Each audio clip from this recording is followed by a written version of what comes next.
हैं जिन्हें हम बोर्ड में बैठकर या यूपीएससी का बोर्ड पहचानता है और उसके आधार पर यह अनुमान लगाता है कि आपका व्यक्तित्व कैसा है।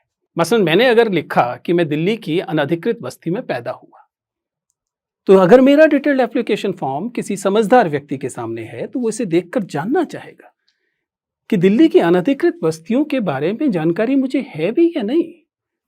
दिल्ली की अनधिकृत बस्तियों में सीवेज डिस्पोजल कैसे होता है? ये सवाल आपको अगर मान लीजिए यूपीएससी के बोर्ड में पूछा जाए तो आपको अचानक हवा से टपका हुआ सवाल लगेगा, लेकिन दरअसल है नहीं, क्योंकि ये उसी आवेदन पत्र से निकल रहा है जिसमें मैंने घोषणा की है कि मैं दिल्ली की अनधिकृत बस्ती में पैदा हुआ, वहां बढ़ा। बस यही तो करना होता है। अब सवाल है कि परीक्षार्थी इसमें क्या करे? वो अपने पैदा होने की जगह नहीं बदल सकता, उसे बदलने की जरूरत भी नहीं, क्योंकि जैसा मैंने कहा, आपके जीवन के चाहे कोई भी अनुभव क्यों ना हो, वे तमाम अनुभव आपके व्यक्तित्व में कंट्रीब्यूट करते हैं, आपके व्यक्तित्व में शामिल होते हैं। यदि कोई एक ऐसा व्यक्ति है जिसका जन्म, जिसे हम कहते हैं विद द सिल्वर स्पून हुआ, जिसने शुरुआत से ही गोल्फ खेला, बिलियर्ड्स खेला, ठीक है, कोई बुराई नहीं है गोल्फ खेलने में, बिलियर्ड्स खेलने में, उसने उसके व्यक्तित्व में वो चीजें जुड़ी। लेकिन आपने अगर गुल्ली डंडा खेला तो गुल्ली डंडा ने भी तो आपके जीवन में कुछ जोड़ा होगा। और यही दरअसल हम यूपीएससी बोर्ड में जानने की कोशिश करते हैं। ये एक के बेहतर और दूसरे के कम बेहतर होने का परीक्षण है ही नहीं। ये तो आपके व्यक्तित्व में जो ईमानदारी से आपने कहा है, उस ईमानदारी की जांच पर है जो यहां की जाती है। इसलिए जो पहली सलाह मैं अक्सर परीक्षार्थियों को देता हूं वो ये है कि किसी भी कीमत पर फेक व्यक्तित्व मत दिखाइए, नकली घोषणाएं मत कीजिए। दूसरा, अपने जीवन के, अपने व्यक्तित्व को ढकिए मत। Let the board peep into your personality. Board को अपने व्यक्तित्व में झांकने का मौका दीजिए, क्योंकि आपके व्यक्तित्व में ऐसा कुछ नहीं है जिसके लिए आपको शर्मिंदा होने की जरूरत है। चाहे आप 10वीं क्लास में फेल हो गए थे, चाहे आपके पिताजी किसी खोमचे वाला कार्य करते हैं, चाहे आपकी माताजी घरेलू महिला हैं और वह बाहर कामकाज नहीं करती, इनमें से कुछ भी शर्मिंदगी से भरा हुआ नहीं है। और इस सब ने आपके व्यक्तित्व में अपनी हिस्सेदारी की है, बढ़ाया है। पर्सनालिटी टेस्ट इन्हीं चीजों की जांच है।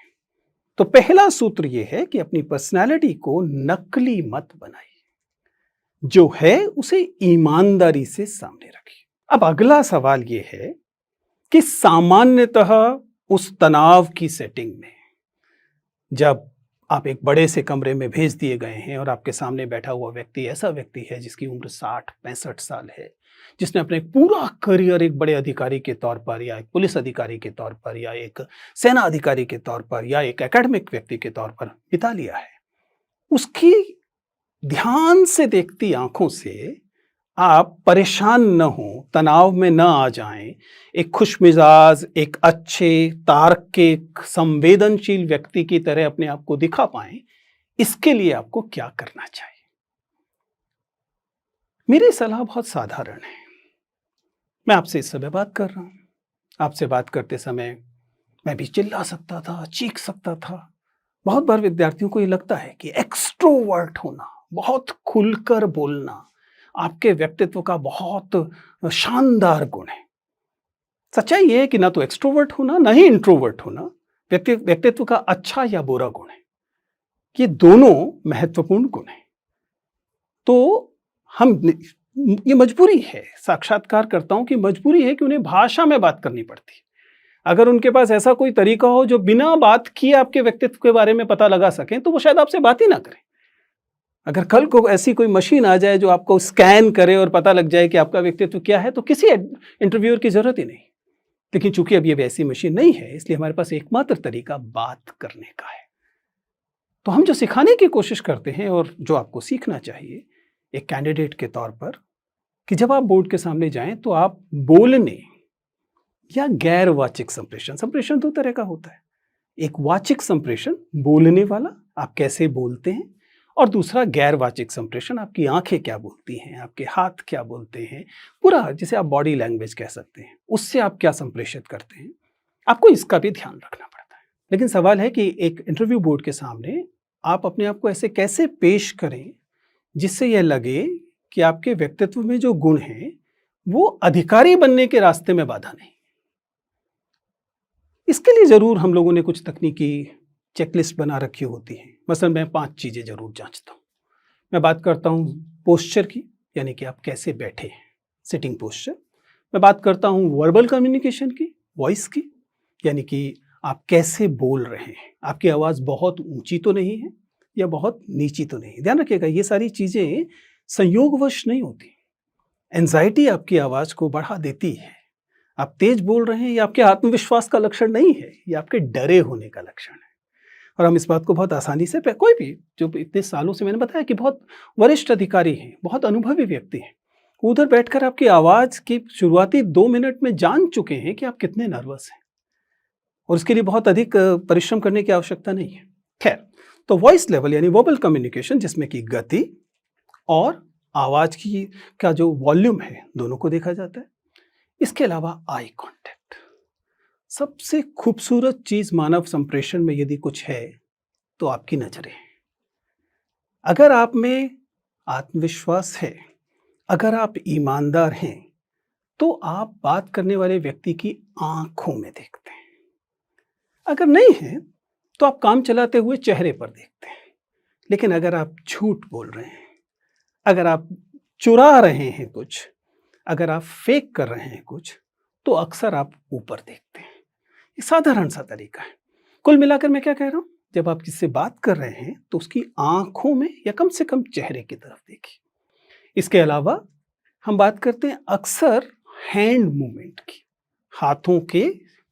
हाथों से आप क्या कहने की कोशिश करते हैं। ये एक अलग अलग समय में अलग अलग स्थितियां हैं, खड़े होते हुए अलग होता है, लेकिन चूंकि आमतौर पर साक्षात्कार बैठकर है, इसलिए सबसे आसान होता है कि आप न्यूनतम हैंड मूवमेंट रखते हैं।